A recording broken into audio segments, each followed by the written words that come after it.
A very good morning to all of you. Today we are going to do a practical question on final accounts, which is question number 14 of your notes, page number 120. Question number 14, page number 120. Let's start. Sir, हमें क्या दिया हुआ है? The following balances prepare. The following balances prepare a trading and P&L account for the year ended 31st March 2018 and the balance sheet as at 31st March 2018. हमें एक trial balance दिया हुआ है और साथ में एडजस्टमेंट एंट्री दिया हुआ है. उनके हेल्प से हमें क्या बनाना है? ट्रेडिंग बनाना है, पीएनएल बनाना है और बैलेंस शीट बनाना है for the year 31st March 2018. Trial balance का सिंगल इफेक्ट होगा, एडजस्टमेंट एंट्री के आपके डबल इफेक्ट होंगे. तो सर सबसे पहले क्या मार्क कर लेते हैं? सर यहाँ डेबिट क्रेडिट मार्क करके दिया हुआ नहीं है, साथ में रियल पर्सन नॉमिनल भी मार्क नहीं किया हुआ. तो सबसे पहले डेबिट क्रेडिट भी मार्क कर लेते हैं, साथ में रियल पर्सन नॉमिनल भी मार्क कर लेते हैं. तो आते हैं सबसे पहले ओपनिंग स्टॉक क्या होगा? Sir nominal debit, then we have a sundry debtor, personal debit, then we have a purchase, nominal, क्या बोलो, come on all of you, nominal debit, sale return, nominal debit, excise duty, nominal debit, carriage on goods purchase, nominal debit, carriage on goods sold, nominal credit, auditor fees, nominal credit. Then we have a preliminary expenses, nominal credit, factory rent, nominal credit, coal, gas and power, nominal credit. Sorry.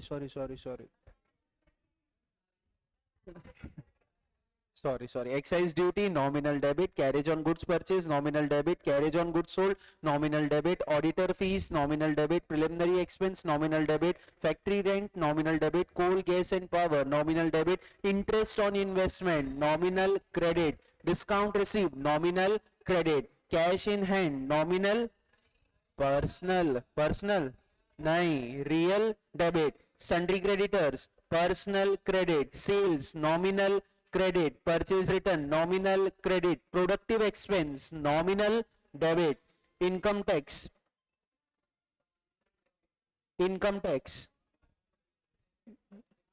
क्या होगा? income tax,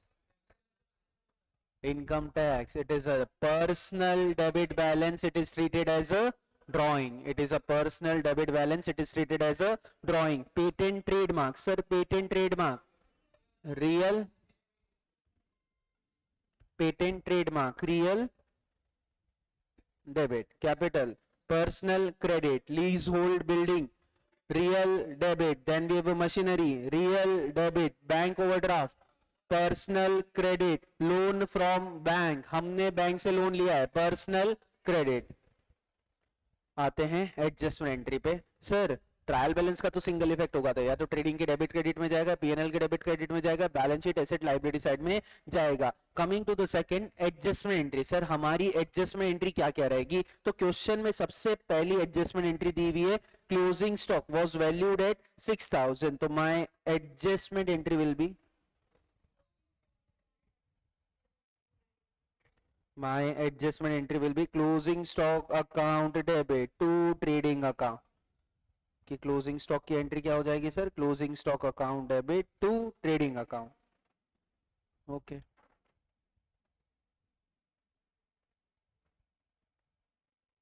closing stock account debit to trading account. How much? Sir it should be 6000 rupees. 6000 rupees. ये थी हमारी first journal entry. Coming to the second journal entry, उसमें क्या बोला है? Create a provision for bad debts rupees 1000. हमें इस बार उसने परसेंटेज दिए क्या क्वेश्चन में? नहीं सर, हमें इस बार उसने क्वेश्चन में परसेंटेज नहीं दिया है, उसने डायरेक्टली हमें अमाउंट निकाल के दिया हुआ है. अगर अमाउंट निकाल के दिया है तो मेरे को परसेंटेज को इंपॉर्टेंस देना है? नहीं सर, हम परसेंटेज को इंपॉर्टेंस नहीं देंगे. तो question number adjustment number 2 entry हो जाएगी P&L account debit to provision for bad debts account. How much? 1000 rupees. अगर परसेंटेज दिए रहते थे तो मैं अमाउंट कब कैलकुलेट किया रहता था? लास्ट में कैलकुलेट किया रहता था.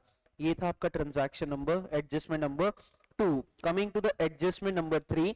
सर उसमें क्या बोला? Depreciation to be charged at the rate 10% on plant and machinery. हमें प्लांट एंड मशीनरी पे क्या चार्ज करना है? डेप्रिसिएशन चार्ज करना है. डेप्रिसिएशन चार्ज करने की एंट्री क्या होगी सर? डेप्रिसिएशन चार्ज करने की एंट्री होगी depreciation account debit to plant and machine account.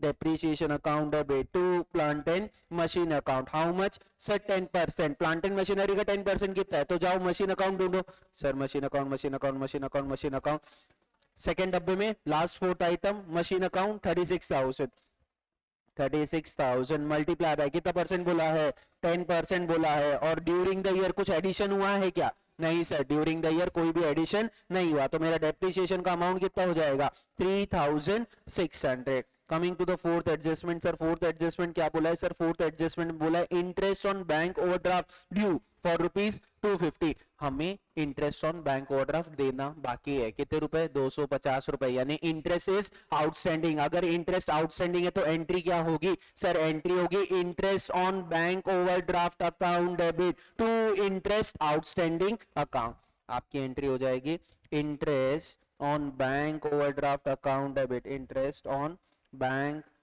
OD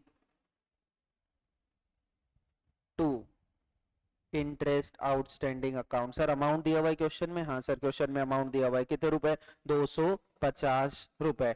coming to the next transaction, factory rent was paid in 3 month of advance, मैंने जो फैक्ट्री रेंट पे किया है वो 12 महीने का पे नहीं किया है, वो मैंने 15 महीने का पे कर दिया, लेकिन इस साल के पीएनएल में कितने के खर्चे आएंगे सर, करंट ईयर के पीएनएल में करंट ईयर के ही खर्चे आते हैं एज पर मैचिंग प्रिंसिपल, तो सीधा सीधा बोल रहा है भैया मैं 15 महीने का खर्चा बुक नहीं कर सकता हूं, मेरे पीएनएल अकाउंट में कितने महीने का दिखना चाहिए, 12 महीने का दिखना चाहिए। अगर मेरे पीएनएल अकाउंट में 12 महीने का दिख रहा है तो ठीक है, 12 महीने का नहीं दिख रहा है तो मेरे को क्या करना पड़ेगा सर, 12 महीने का लेके आना पड़ेगा। सर रेंट का खर्चा कितने महीने का दिख रहा है, 15 महीने का दिख रहा है, तो हमें ट्रीटमेंट क्या करना पड़ेगा, रेंट में से खर्चा माइनस करके उसे क्या ट्रीट करना पड़ेगा, एसेट ट्रीट करना पड़ेगा। सर मैं उसे एसेट क्यों ट्रीट कर रहा हूं, क्योंकि उस खर्चे का पेमेंट हमने क्या कर दिया, पहले कर दिया है, लेकिन अभी तक खर्चा होने का है, तो उस पेमेंट का बेनिफिट मेरे को कब मिलने वाला है, फ्यूचर में मिलने वाला है। जिस चीज का बेनिफिट अगर आपको फ्यूचर में मिलता है उसे हम बोलते हैं एसेट, उसे लिखा जाता है बैलेंस शीट एसेट साइड में। हमको क्या करना है, खर्चे को कम करके एसेट को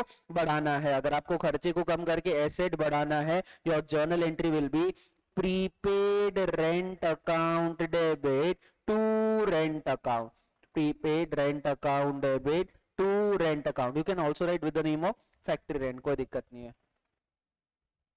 prepaid factory rent account debit to rent account, to factory rent account. Sir amount कितना रहेगा, your amount will be how much sir, ऊपर देखो फैक्ट्री रेंट कितना है सर, फैक्ट्री रेंट का अमाउंट कहाँ है, कहाँ है, कहाँ है, कहाँ है,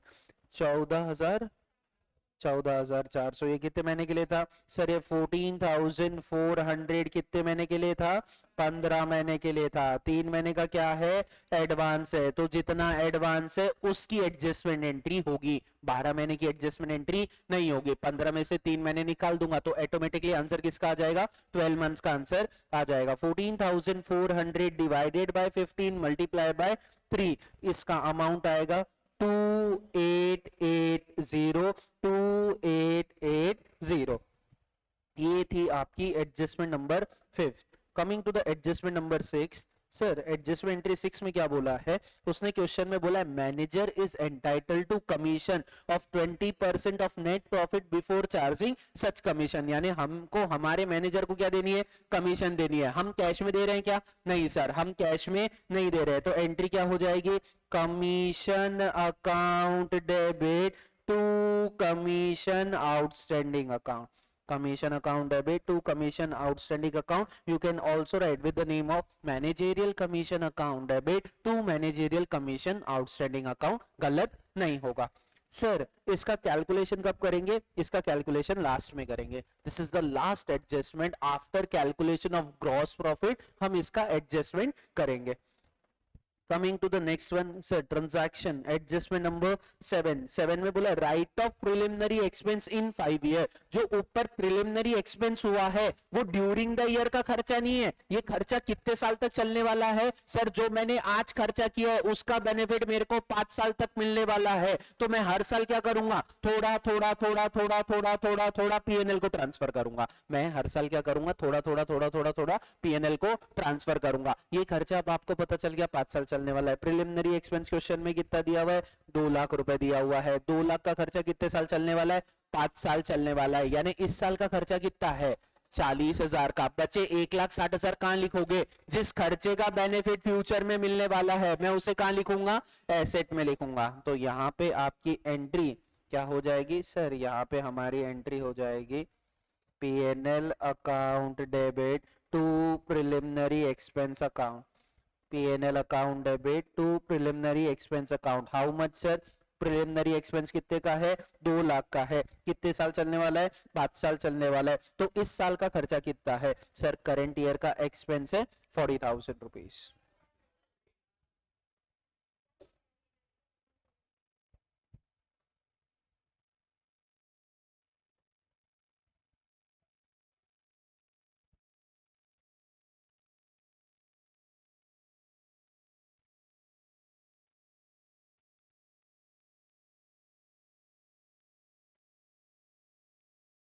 सर करंट ईयर का एक्सपेंस कितना है सर? करंट ईयर का एक्सपेंस है 40,000 रुपीज। 40,000 रुपए, 40,000 रुपए। P&L account debit to preliminary expense account 40,000, 40,000। एक इफेक्ट जाएगा P&L के डेबिट साइड में, दूसरा इफेक्ट हम preliminary expense 2 lakh balance sheet asset side में लिखेंगे, उसमें से माइनस P&L 40,000, आउटर में अमाउंट चले जाएगा 1,60,000। Yes madam, doubt? हाथ खड़े किए थे, हो गया ठीक। Coming to the next, proprietor to goods for ₹2,000 for his personal use. Owner ने गुड्स लेके गया पर्सनल यूज के लिए, क्या ट्रीट किया जाएगा सर? ड्रॉइंग ट्रीट किया जाएगा। एडजस्टमेंट एंट्री क्या हो जाएगी? ड्रॉइंग अकाउंट डेबिट टू कौन सा अकाउंट? अगर कैश लेके जाता तो कैश अकाउंट पिक्चर में आता था। क्या लेके जा रहा है? गुड्स लेके जा रहा है, इसकी वजह से क्या कम हो रहे हैं? गुड्स कम हो रहे हैं। गुड्स कौन सा अकाउंट है? परचेज अकाउंट है, परचेज कम हो रहा है, तो परचेज अकाउंट क्या हो जाएगा? क्रेडिट हो जाएगा। Goods account debit to purchase account, how much? 2,000 rupees, 2,000 rupees. Coming to the ninth adjustment entry, interest on capital is allowed at the rate 10%। जितना भी कैपिटल है उसके ऊपर हमें क्या देना पड़ेगा? इंटरेस्ट देना पड़ेगा। ओनर का कैपिटल कितना है सर? ओनर का कैपिटल है 4,60,000 रुपए। 4,60,000 का कितना देना है? 4,60,000। एक सेकेंड, वाह, CBSE student, basics of partnership घोट घोट के पीने वाले। इंटरेस्ट ओपनिंग बैलेंस पे निकाला जाता है कि क्लोजिंग बैलेंस पे निकाला जाता है? बहुत बढ़िया। Interest on capital account debit to capital account, हमेशा याद रखना interest on capital is calculated on the opening balance plus अगर एडिशनल कैपिटल इंट्रोड्यूस हुआ है तो जितने पीरियड के लिए इंट्रोड्यूस हुआ है उतने पीरियड का इंटरेस्ट चार्ज करूंगा। तो सर यहाँ पे कैलकुलेशन दिखा देंगे, 4,60,000 multiply by how much percentage? multiply by 10% which is 46,000, 46,000। we are done with this? नहीं सर, एक एडजस्टमेंट अभी भी बचा है, hidden entry. Sir trial balance में देखो, loan from bank at the rate 10% per annum बोला है, अभी तक आपने इसका इंटरेस्ट का कैलकुलेशन नहीं किया है। इंटरेस्ट दिया है क्या? ट्रायल बैलेंस में कहीं इंटरेस्ट दिया है क्या कि हमने इतना इंटरेस्ट पे किया, हमने ये किया, हमने वो किया? सर कुछ नहीं दिया हुआ है। कितने रुपए इंटरेस्ट है सर? 1 लाख का लोन लिया, 10% उसके ऊपर इंटरेस्ट है, तो इंटरेस्ट का अमाउंट कितना आ गया? 10,000। हमने पे किया है क्या इंटरेस्ट का अमाउंट? नहीं पे किया है सर, तो एंट्री क्या हो जाएगी? Interest on bank loan account debit to interest outstanding account.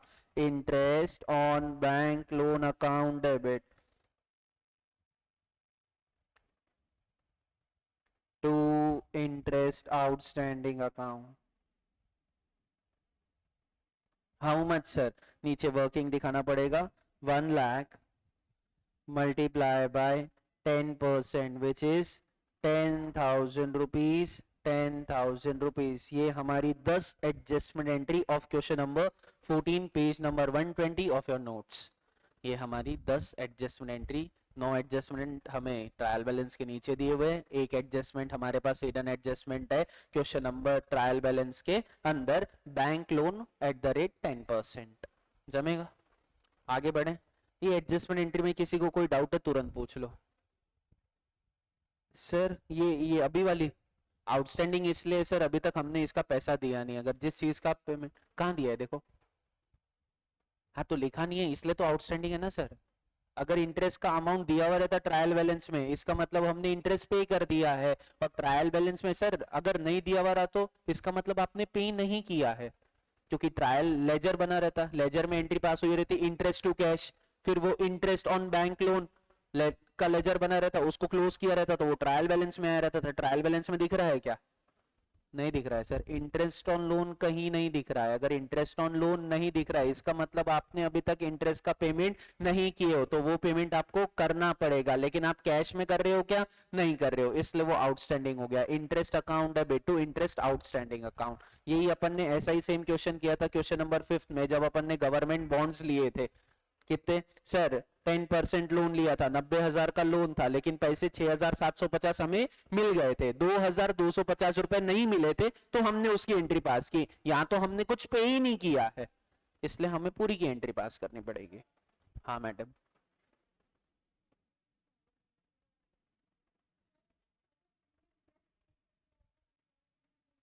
लिखा हुआ रहता ना, इंटरेस्ट पे कर दिया और आप रिकॉर्ड करना भूल गए, तो मैंने एंट्री पास की रहती interest account debit to cash account, क्योंकि मैंने इंटरेस्ट पे कर दिया और मैं रिकॉर्ड करना भूल गया। ऐसा क्वेश्चन में लिखा हुआ रहेगा तो मैं मेरे मन से नहीं बोल सकता ऐसा।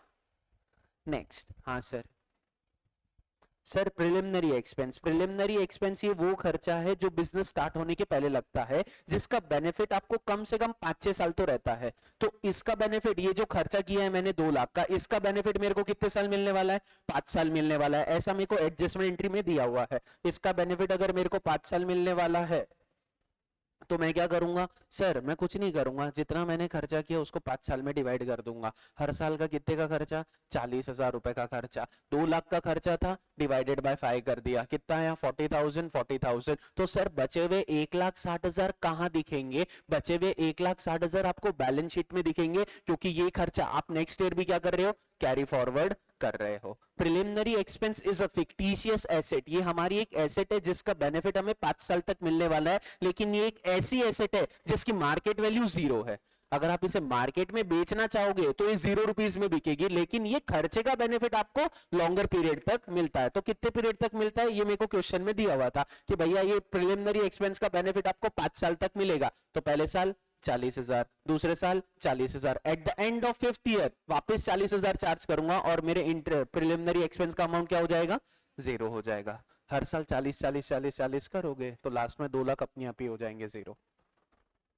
Any doubt?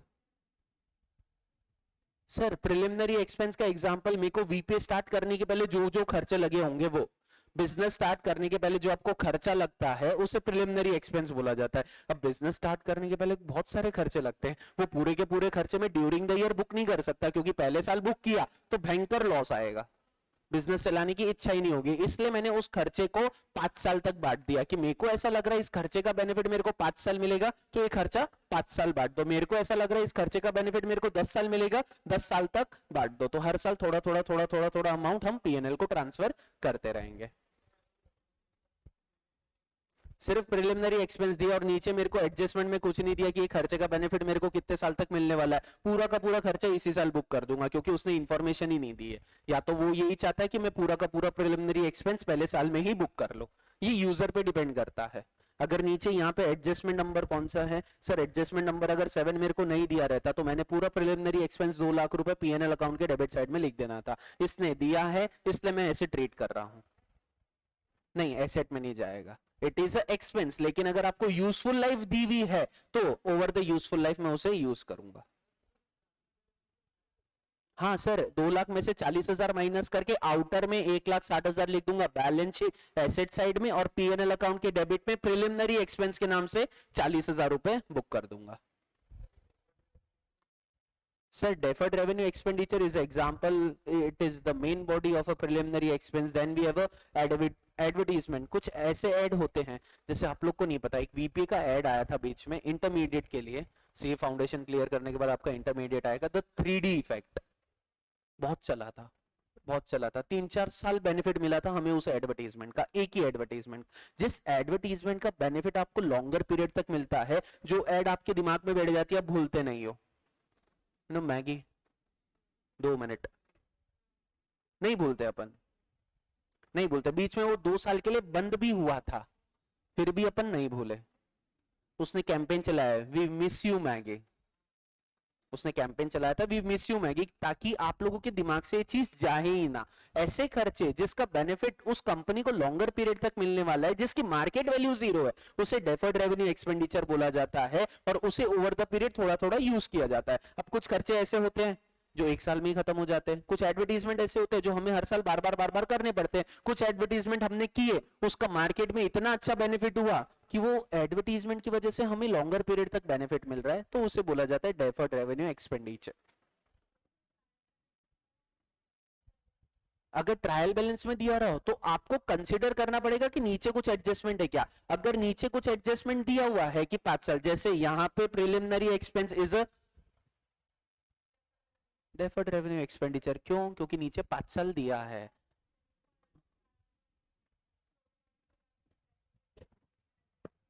हाँ, डेफर्ड रेवेन्यू एक्सपेंडिचर एसेट में जाता है ना, एसेट में ही डाल रहा हूं ना, लेकिन एसेट खत्म भी तो होती है ना थोड़ी थोड़ी, तो जितनी जितनी खत्म होगी उतना पीएनएल को ट्रांसफर करूंगा।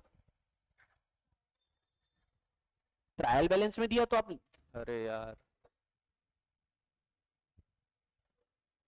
ट्रायल बैलेंस में दिया रहो तो लिखो ना आप, कोई दिक्कत नहीं है, बैलेंस शीट एसेट साइड में लिखो। लेकिन अगर मैं पूरा यही साल यूज कर रहा हूं तो वहीं से माइनस करके पीएनएल भी लिखो। आपको चेक करना है आपके खर्चे की वैलिडिटी कितनी है। अगर 1 साल की वैलिडिटी है तो it is not considered as a asset, क्योंकि जो आपकी, कुणाल बेटा क्लास के बाहर निकाल दूंगा, जाओ।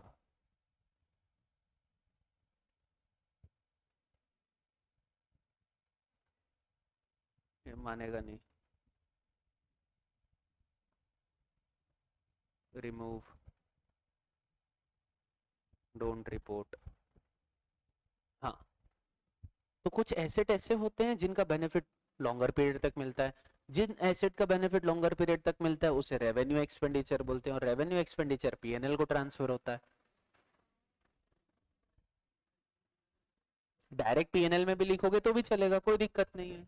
आपको चेक करना है प्रिलिमिनरी एक्सपेंस ऊपर लिखा है, नीचे कुछ एडजस्टमेंट है क्या? एडजस्टमेंट नहीं है, यानी वैलिडिटी 1 साल की है, पीएनएल अकाउंट में लिख लो। नीचे एडजस्टमेंट दिया है तो वैलिडिटी बहुत सारे साल की है, पहले एसेट में डालो और फिर उसका खर्चा पीएनएल को ट्रांसफर करो। 12th में प्रिलिमिनरी एक्सपेंस एसेट में ही लिखते थे क्योंकि उसकी वैलिडिटी रहती थी मैडम। हाँ, उसकी वैलिडिटी रहती थी, ऐसा माना जाता था। अभी आप 12th में नहीं हो, आप एक लेवल आगे बढ़ गए, सी फाउंडेशन में आ गए, फिर इंटरमीडिएट में जाओगे तो कुछ रूल और चेंज हो जाएंगे क्योंकि आप लाइक एक लेवल आगे बढ़ रहे हो। पहले अगर आप 12th में थे तो ट्रेड एक्सपेंस को अगर जनरल एक्सपेंस दिया है तो ट्रेडिंग में लिखा जाता था, यहाँ पे अब वो नहीं होता है, डायरेक्ट इनडायरेक्ट। 12th में रूल कुछ अलग थे, यहाँ पे रूल कुछ अलग हो जाएंगे। इंटरमीडिएट में जाओगे तो रूल और ही चेंज हो जाएंगे। चलिए आगे बढ़े आप, क्लियर है सबको? हाँ सर। सर इनकम टैक्स हम बिजनेस का खर्चा नहीं मान सकते क्योंकि income tax is considered as a drawings. क्यों? क्योंकि बिजनेस की इनकम किसकी इनकम होती है? इनकम टैक्स कौन पे करेगा? यानी इनकम टैक्स बिजनेस भी पे करे, ठीक है, और जो कमा रहा है, जो बाद में उसको प्रॉफिट मिल रहा है, फिर वो भी पे करे। It is not possible. कैसे? Because it is only belong to the owner. ये बिलोंग किसको करता है? ओनर को बिलोंग करता है। ये प्रॉफिट किसका है? ओनर का। ये इनकम किसकी है? ओनर की है। तो टैक्स भी कौन पे करेगा? ओनर पे करेगा। There is a big difference between income tax and GST.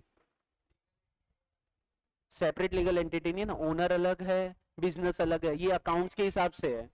अगर आप लॉ के हिसाब से जाओगे, if you are a sole proprietor तो ओनर भी आप हो, बिजनेस भी आप हो लीगली। अकाउंट के हिसाब से दोनों अलग अलग है, ओनर अलग है, उसका बिजनेस अलग है। In case of sole proprietor, in case of partnership, आपका ओनर अलग है और आपका बिजनेस अलग है एज पर अकाउंट। लेकिन अगर आप लीगली जाओगे तो ओनर भी आप हो, बिजनेस भी आप हो, क्योंकि करता धरता ही आप हो। अगर आप कंपनी हो तो company has a separate legal entity in the eyes of law. Law के आंखों में कंपनी की एक सेपरेट लीगल एंटिटी है, उसके डायरेक्टर की एक सेपरेट लीगल एंटिटी है। दैट्स व्हाई कंपनी में एक फीचर होता है लिमिटेड लायबिलिटी। पार्टनरशिप में अनलिमिटेड लायबिलिटी है। अगर पार्टनरशिप डूब गई और किसी को पैसा देना बाकी है तो ओनर अपना घर बार बेच के पैसा लाके देगा।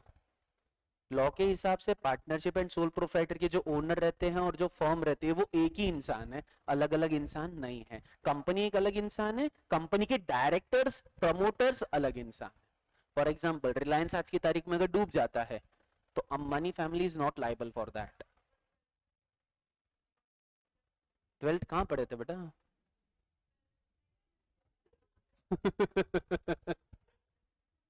चलो अभी आगे बढ़ते हैं। Coming to the PNL trading account, सबसे पहले हम ट्रेडिंग अकाउंट, उसके बाद हमारे पास है, नहीं ये एक पेज में नहीं आएगा, आ जाएगा एक पेज में, पूरा एक लगेगा।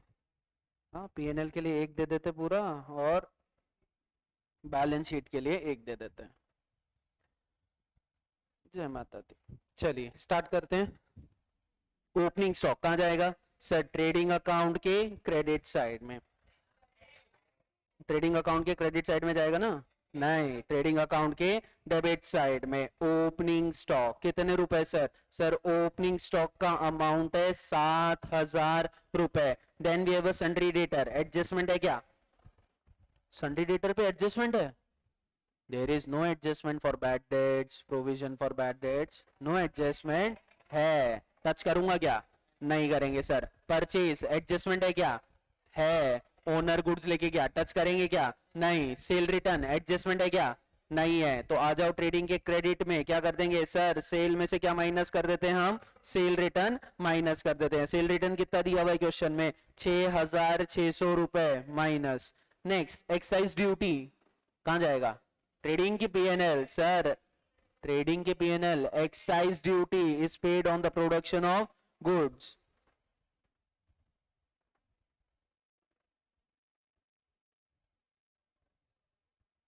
प्रोडक्शन और परचेज पे लगता है सर। अब जरूरी नहीं है हर बार वो प्रोडक्शन की इंफॉर्मेशन देगा और आपको मैन्युफैक्चरिंग अकाउंट बनाना पड़ेगा। एक्साइज ड्यूटी यानी गुड्स बनाने के लिए हमें टैक्स पे करना पड़ता है, उसको एक्साइज ड्यूटी बोलते हैं sir. Carriage on goods purchase क्या लिख दूं? ट्रेडिंग में लिख दूं किसके नाम से? Can I write with the name of carriage inward?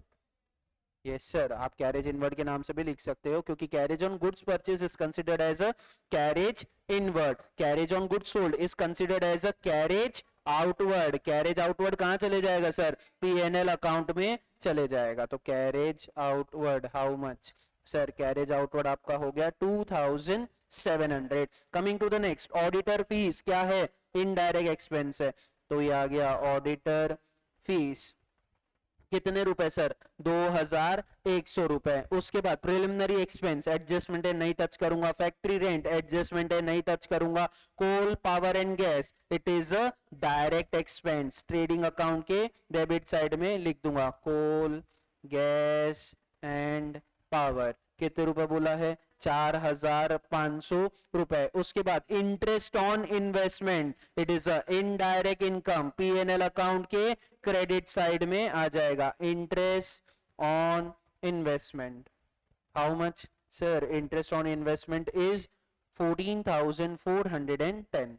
Next उसके बाद बोला डिस्काउंट रिसीव्ड, ये भी हमारी इनडायरेक्ट इनकम है, पीएनएल अकाउंट के क्रेडिट साइड में लिख दो डिस्काउंट रिसीव्ड हाउ मच? 1,500 रुपए। Then we have a cash in hand, cash का कोई एडजस्टमेंट है क्या? नहीं सर, कैश का कोई एडजस्टमेंट नहीं है। कहां लिख दूंगा? बैलेंस शीट एसेट साइड में लिख दूंगा कैश। कितने रुपए सर? कैश आ जाएगा 12,000 रुपए। Coming to the next, sundry creditor कोई एडजस्टमेंट है क्या? नहीं सर, क्रेडिटर पे कोई एडजस्टमेंट नहीं है। बैलेंस शीट लाइबिलिटी साइड में लिख देंगे 55,500 रुपए।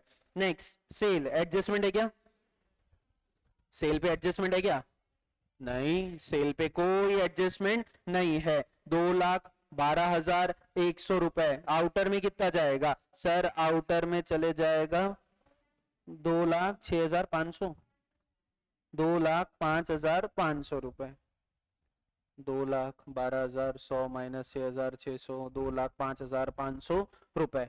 Next sir purchase return, purchase return किस में से माइनस हो जाएगा सर? परचेज में से माइनस हो जाएगा। परचेज रिटर्न हम किस में से माइनस कर देंगे? परचेज से माइनस कर देंगे। परचेज हमने अभी तक लिखा है क्या? नहीं सर, परचेज हमने अभी तक नहीं लिखा है, तो जब लिखेंगे तब माइनस कर देंगे। एक्साइज ड्यूटी हमारा कितना था सर? एक्साइज ड्यूटी था 15,900 रुपए। नेक्स्ट उसके बाद क्या बोला है? प्रोडक्टिव एक्सपेंस कहां लिखूं? प्रोडक्टिव एक्सपेंस कहाँ आएगा? ट्रेडिंग में। अगर अनप्रोडक्टिव एक्सपेंस बोला रहता तो कहाँ आता था? पीएनएल अकाउंट में आता था। तो ट्रेडिंग अकाउंट के डेबिट साइड में आप लिख दोगे productive expense. How much sir? Productive expense आपके कितने हो गए? प्रोडक्टिव एक्सपेंस हो गए 1210। Then we have a income tax. Sir income tax कितना दिया हुआ है? 6600। क्या करूं सर? बैलेंस शीट कैपिटल में से क्या कर देंगे सर? डिडक्ट कर देंगे। Capital minus income tax. How much sir? Sir the amount is 6600 rupees negative.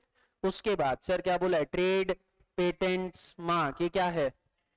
कौन सी? इनटेंजिबल एसेट है। एसेट कौन सी है? रियल। वाह। Trade and patents. Next sir कितने रुपए? 2,27,000। Then we have a capital account. Sir capital account कितना दिया हुआ है? 4,60,000 दिया हुआ है। बैलेंस शीट की लायबिलिटी साइड में लिख दूंगा। उसके बाद हमारे पास क्या है? लीज होल्ड बिल्डिंग है। सर उसके बाद हमारे पास क्या है? बिल्डिंग है। तो बिल्डिंग कितने रुपए की है सर? सर बिल्डिंग है 4,50,000 रुपए की। उसके बाद मशीन एडजस्टमेंट है, बाद में लिखेंगे। लीज होल्ड बिल्डिंग, जैसे मैंने अभी आपको बताया था, एनएमसी ने आपको अपना घर लीज पे देके रखा है। आपको अपनी लीज वापस रिन्यू करवानी पड़ती है over a period of time. 50 साल के बाद, 100 साल के बाद आपको लीज रिन्यू करवानी पड़ेगी। नहीं, it is not a rent. आप 50 साल तक मालिक हो। नहीं, आप 50 साल तक तुम्हारी है वो। 50 साल के बाद गवर्नमेंट के पास जाके रिन्यू करना पड़ेगा, क्योंकि इंडिया नागपुर में जितनी भी जगह है सारी इंडियन ये एनएमसी की है। एनएमसी आपको पक्के में बेच नहीं रहा है, वो लीज पे दे रहा है कि 50 साल के लिए लीज ले लो। It is not a rent. If you consider as a rent, rent का बेनिफिट 1 साल में खत्म हो जाना चाहिए। खर्चे वो होते हैं जिसका बेनिफिट 1 साल में खत्म हो जाता है। एसेट वो होती है जिसका बेनिफिट ओवर द पीरियड मिलता है। तो ये बिल्डिंग का पीरियड, मेरे को बिल्डिंग कितने साल तक मिलेगी सर? 50 साल तक मिलेगी। उसके बाद जो लीज रिन्यू करवाना पड़ता है, तो उसमें ऐसा नहीं है कि मैंने 1 करोड़ का फ्लैट खरीदा तो मेरे को 50 साल के बाद वापस 1 करोड़ देने पड़ेंगे। बहुत हो गया तो 1 लाख रुपए देना पड़ता है। बहुत हो गया तो it is a nominal charge, ताकि मैं मेरी जगह वापस रिन्यू करा सकूं। नहीं, अपने नाम पे ही है ना 50 साल तक। आप 50 साल तक जो करना है वो जगह पे कर सकते हो, कोई दिक्कत नहीं है। 50 साल तक तू मालिक है। 50 साल के बाद एक आधी घंटे के लिए वापस रिन्यू करवा ले, फिर 50 साल तक तू मालिक बन गया। लॉ का कंसेप्ट अलग है, अकाउंट्स का कंसेप्ट अलग है। दोनों को मर्ज करोगे ना, कुछ नहीं होगा। लॉ एक अलग चीज है, अकाउंट्स एक अलग चीज है। और बिल्डिंग, जिस चीज का बेनिफिट आपको 1 साल से ज्यादा तक मिल रहा है उसको एसेट बोलते हैं। क्या बिल्डिंग का बेनिफिट 1 साल से ज्यादा तक मिल रहा है? हाँ सर, 1 साल से ज्यादा तक मिल रहा है, तो मैं उसे क्या कंसिडर करूंगा? एसेट कंसिडर करूंगा। हाँ मैडम, आपने भी कुछ पूछ। क्या? हाँ, प्रिलिमिनरी एक्सपेंस को मैंने एसेट माना, बोल तो रहा हूं। बैलेंस शीट एसेट साइड के एसेट साइड में लिखूंगा। एडजस्टमेंट नहीं है तो वो इस साल का खर्चा है। प्रिलिमिनरी एक्सपेंस मार्केट में बिक सकता है, उसकी यूजफुल लाइफ है। खत्म हो गई बात।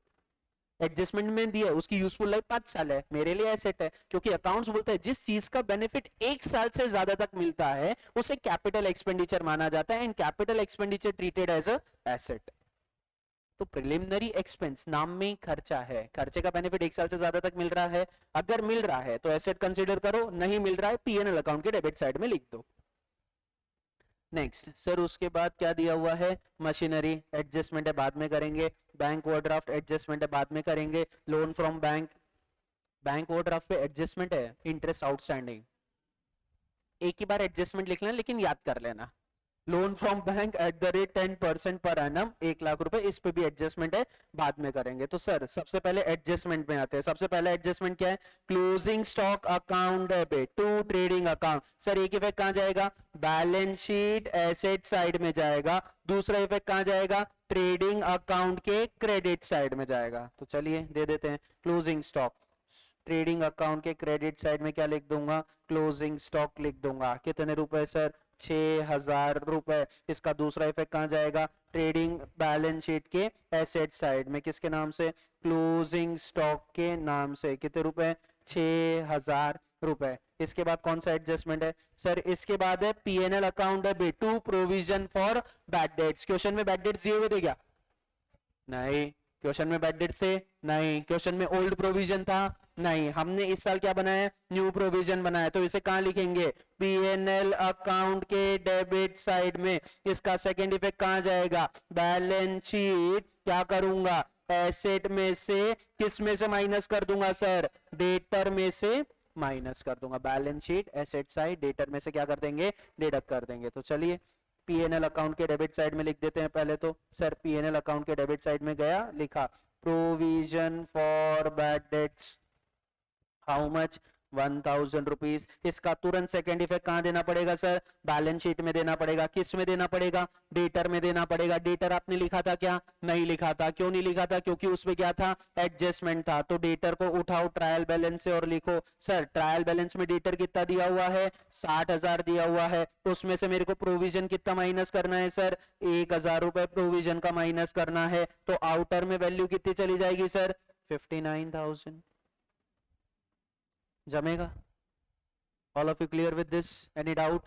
Next, coming to the second transaction. Sir second transaction में third adjustment में क्या बोला है, depreciation account debit to plant and machinery account। ये कहाँ जाएगा, P&L account के debits। अरे यार क्या हो रहा है आज इसको, आ रहा जा रहा, आ रहा जा रहा।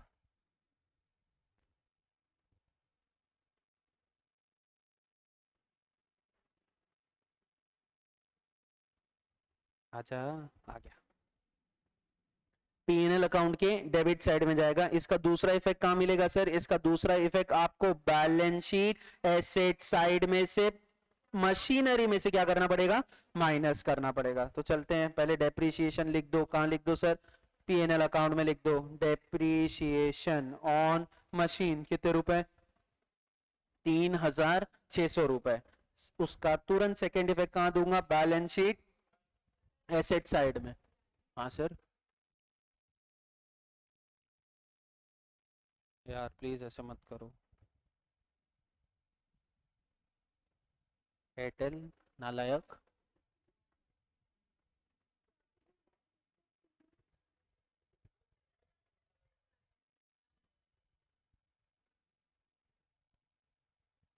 हाँ देखा, नालायक बोला तो बरोबर काम किया उसने।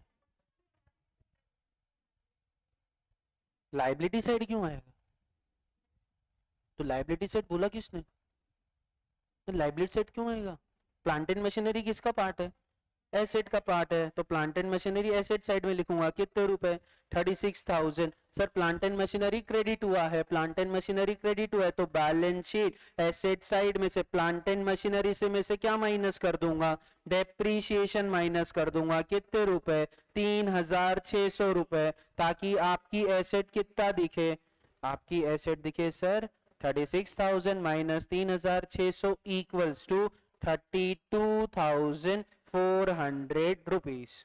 आजा, आ जाएगा, आ जाएगा 32,400। Any doubt in this, please work चल ले।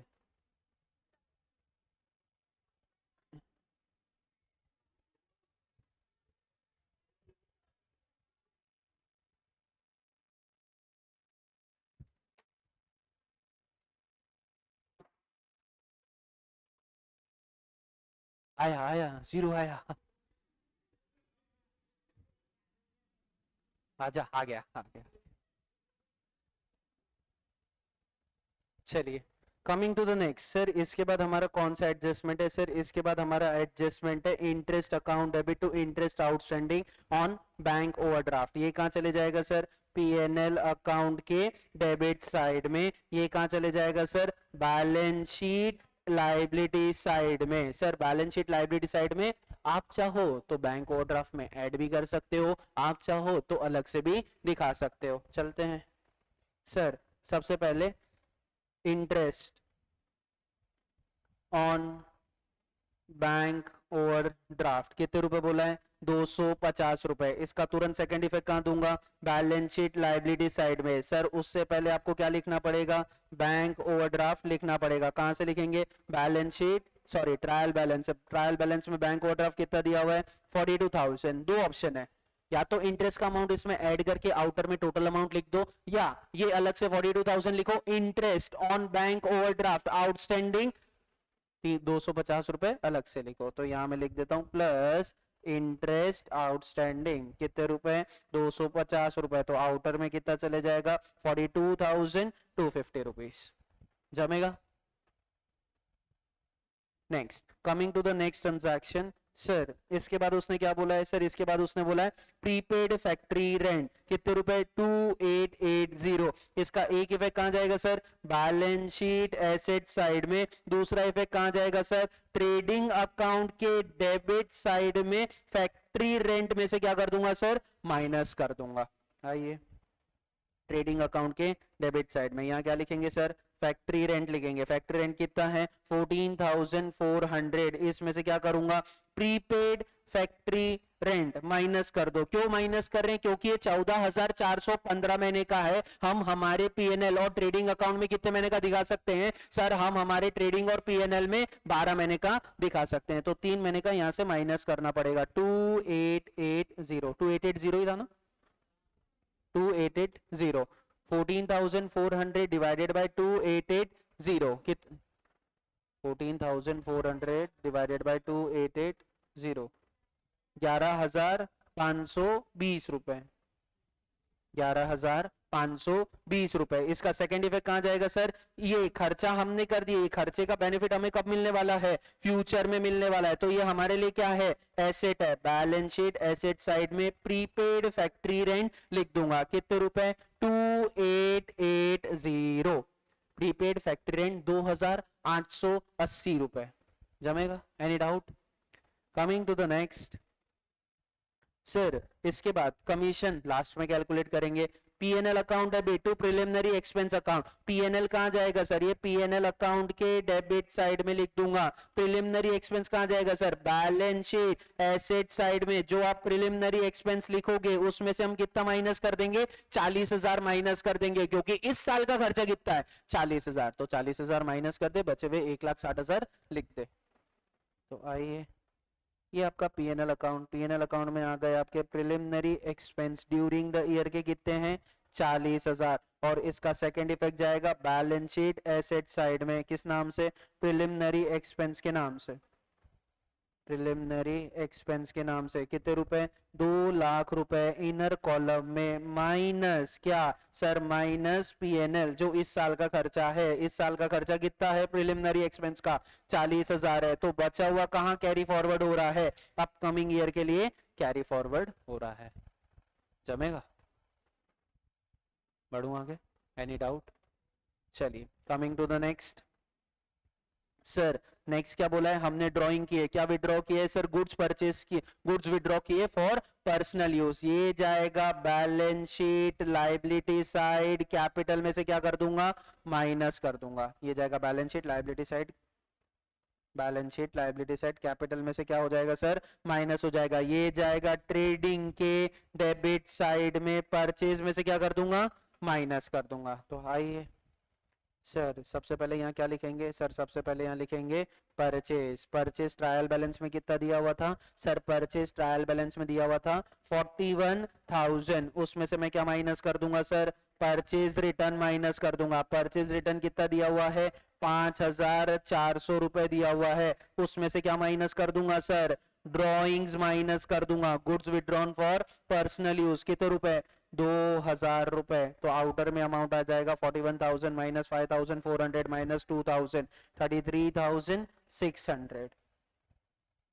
सिंगल इफेक्ट हुआ है ट्रायल बैलेंस से, सिंगल इफेक्ट हुआ है ट्रायल बैलेंस से, एडजस्टमेंट्री था। एक इफेक्ट यहां हुआ है, दूसरा effect balance sheet liability side, capital में से क्या माइनस कर दूंगा sir, minus drawing, minus drawing. Sir कौन सी ड्रॉइंग है ये, goods withdrawn for personal use, minus drawing कितने रुपए, 2,000 रुपीज। हाँ बेटा, ड्रॉइंग टू कैश होता तो एक इफेक्ट जाता था balance sheet liability side, capital में से ड्रॉइंग माइनस, दूसरा इफेक्ट जाता था balance sheet asset side, cash में से माइनस।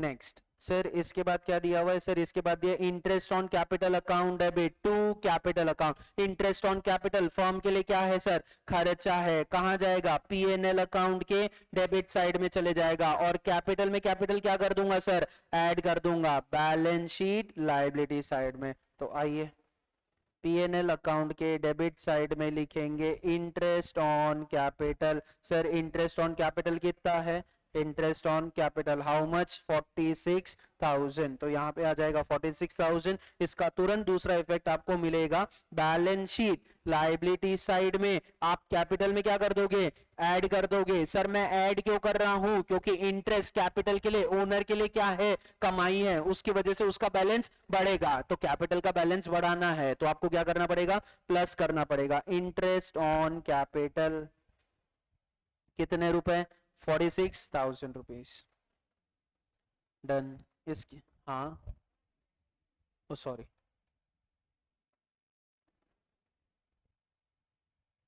नेक्स्ट सर इसके बाद interest on bank loan. Interest on bank loan कहां जाएगा sir, sir interest on bank loan जाएगा पीएनएल अकाउंट के डेबिट साइड में। इसका सेकंड इफेक्ट कहां जाएगा sir, balance sheet liability side में। Loan from bank at the rate 10% per annum को ऐड कर दो या अलग से लिख दो, बैलेंस शीट लायबिलिटी साइड। चलते हैं interest from bank loan, interest from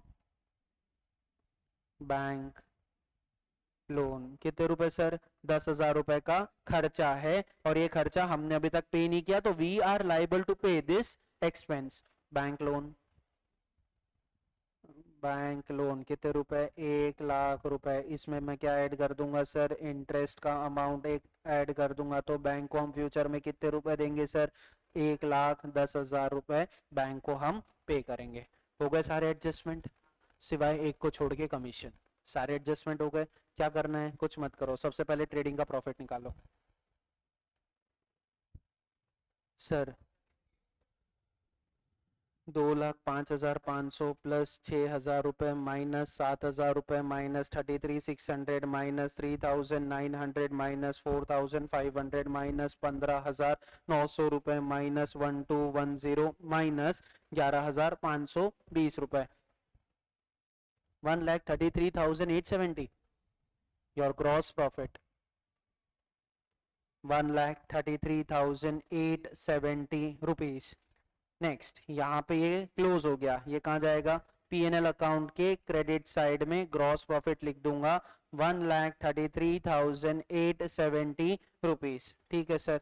अब मेरे को क्या करना है, मेरे को नेट प्रॉफिट नहीं निकालना है क्योंकि मेरा एक एडजस्टमेंट बचा है। सर वो एडजस्टमेंट क्या है, वो एडजस्टमेंट सीधा सीधा यहाँ बता रहा हूं। यहाँ पे आपको एक फॉर्मूला लगाना है क्योंकि हमें कमीशन निकालनी है। तो sir net profit before commission minus commission equals to net profit after commission. This is NPBC minus C equals to net profit after commission. Sir सबसे पहले हम नेट प्रॉफिट बिफोर कमीशन निकालेंगे, उसमें से कमीशन का अमाउंट माइनस कर देंगे तो हमें क्या मिल जाएगा, नेट प्रॉफिट आफ्टर कमीशन। और नेट प्रॉफिट आफ्टर कमीशन को क्या बोला जाता है, नेट प्रॉफिट बोला जाता है।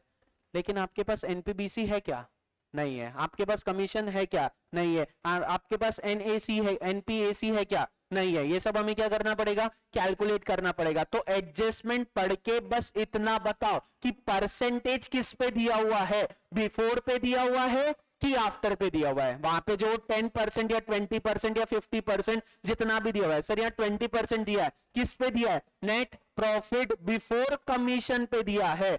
अगर बिफोर पे दिया है तो बिफोर क्या हो जाएगा, सुन लो, बिफोर पे दिया है तो बिफोर क्या हो जाएगा सर, बिफोर 100 हो जाएगा। इसमें से मेरे को कमीशन कितना माइनस करना है, 20 माइनस करना है, तो ये कितना बचेगा 80। ये कितना बचेगा 80। नेट प्रॉफिट बिफोर कमीशन निकालो। सर क्या करना है, सारे इनकम को ऐड, सारे एक्सपेंस को माइनस, क्योंकि कमीशन तो अभी तक हमने लिखी ही नहीं है। तो 1,33,870 plus 14,410 plus 1,500 minus 2,700, 2,100, 1,000 rupees, 3,600 then minus 250 minus 40,000 minus 46,000 minus 10,000, आपका आंसर आया 44,130 बरोबर 44,130। अगर आप ये प्लस माइनस कर लेंगे तो आपका net profit before commission is 44,130। अगर ये 44,130 है, अगर ये 44,130 है तो ये कितना रहेगा? It's just cross multiplication, concept of shares applied, allotted, उसने अप्लाई इतने के लिए किया तो उसको मिला कितना, इट्स जस्ट अ क्रॉस मल्टीप्लीकेशन। करके देख लो sir, 44,130 multiply by 20 divided by 100, आपका आंसर आ जाएगा 8826 the amount of commission. Check करो सर का ही आया था क्या? आया था पक्का? ये मेरे को कुछ तो भी कल 10,000 कुछ तो भी अमाउंट दिखा था, कुछ अलग ही। ठीक, ओके, हाँ हाँ, ओके, क्वेश्चन नंबर 10 था। हाँ, क्वेश्चन नंबर 10 था, मैंने आधा सॉल्व करा है। 8826 कमीशन का amount, then we have a net profit. Sir net profit commission minus करने के बाद लिख दो 44,130 माइनस 8826 35,304। ये दो एडजस्टमेंट है अपने आप में, एक कमीशन का है, कमीशन का एक इफेक्ट आपने यहां दे दिया है। अब जाओ एडजस्टमेंट में 8826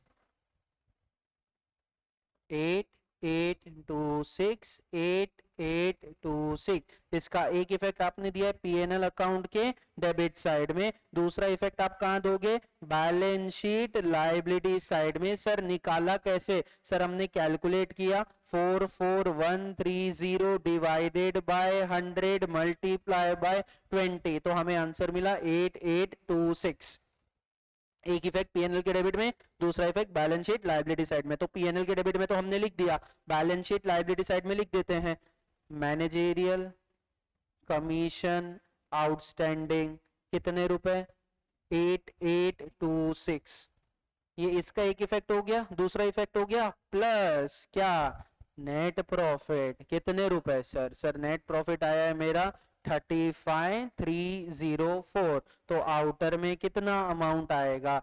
4,60,000 माइनस 6,600 माइनस 2,000 रुपए प्लस 46,000 प्लस 35,304, तो आपका फाइनल आंसर आएगा 5,32,704।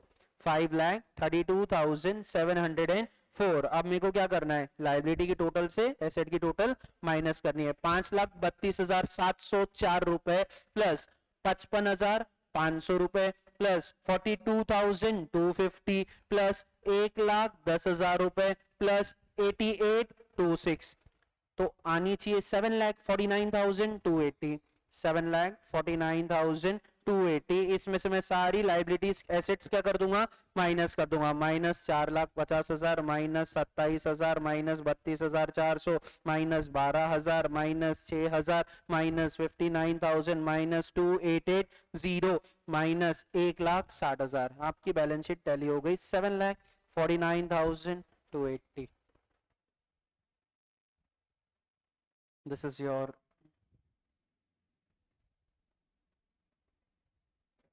balance sheet. This is trading account. This is P&L account. और स्टार्टिंग में आपकी सारी एडजस्टमेंट एंट्री, नहीं चालू है। This is your P&L account और स्टार्टिंग में आपकी सारी एडजस्टमेंट एंट्री।